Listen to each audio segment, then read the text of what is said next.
madaxweynaha koonfur galbeed Cabdicasiis Xasan Laftagareen oo geeka ka beeganta sanad guuridii koowaad koonfur galbeed madaxweyne ku ay waliba la madaxweyne guul hambalyo lahaa madaxweyne waliyaab badan qobati haddana walba kan rajay inteeda qobata meel raaysantii ku sii dhiman waliyaab badan qobati jir oo ku midata Soomaaliga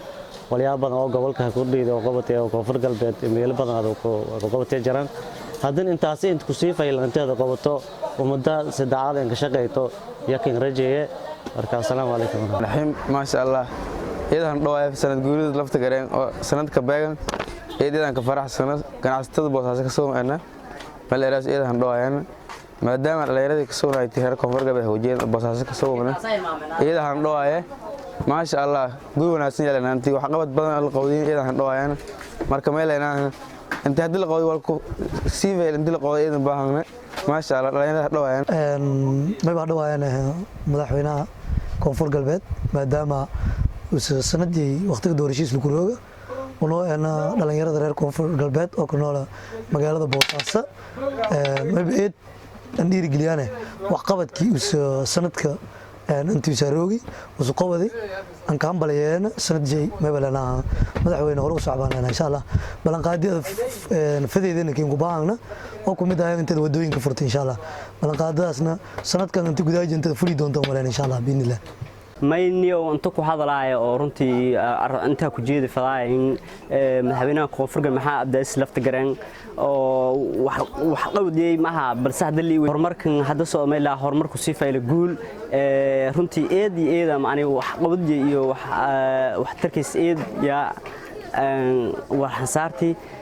inta wali ku sii dambeeyay guul fayl aan raje insha Allah hadhawaay safaylahan dhawaay السلام عليكم ورحمة الله وبركاته وأن سو دوينينا مدحوينينا Laftagareen oo mudadiisa ay sanadka joogto waan u hambalyeynayna waxaan u rajaynaynaa baraare iyo barwaaqo iyo in uu xilka Ilaahay u fududeeyo horeyna uu si talaabsado waxaan leenahay madaxweyne toobiyaha qaad waana ku salaameynaa waana ku soo hambalyeynayna maamulka koonfur galbeed oo sanad dirsadii maamulka lamaad oo koonfur galbeed oo sanad dirsadii ugu horeyntii magaalada meel raay Suudaan Guudle Suudaanka beelaha Digili Mirifle ugu sareeyo oo ka sugan Puntland gaar ahaan gobolka Bari Boosaaso ahana lan shakhsi oo ganacsade ah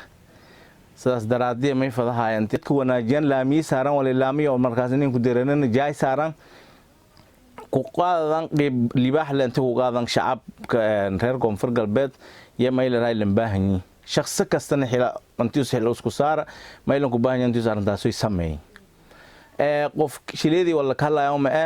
ciidan shilees mal ka hadlayo wasiir lan ka hadlayaan xildhibaan lan ka hadlayaan gobolka degmo toona lan ka hadlayaan ilaa madaxweyne laakiin shacabka iyo maamulka iska duuban dalkan tiin surman wal kugu badan qodobka ku kan way kan kala may balaha dadka ku mid reer koonfur galbeed oo caadeysadii maamul kasta oo meelaskoo intii afligaadeeyaan dibad roogan dal roogan eedan ku hungnaan daas meelana kuwanto maarta warbarashada la kadidaala dawlad wanaaga la kadidaala madaxweyne kasta ko ay afar sano hoobu sirooga lamboga afar kala doorada afligaadada ku dhaaf madaxweynaha baalalan nagad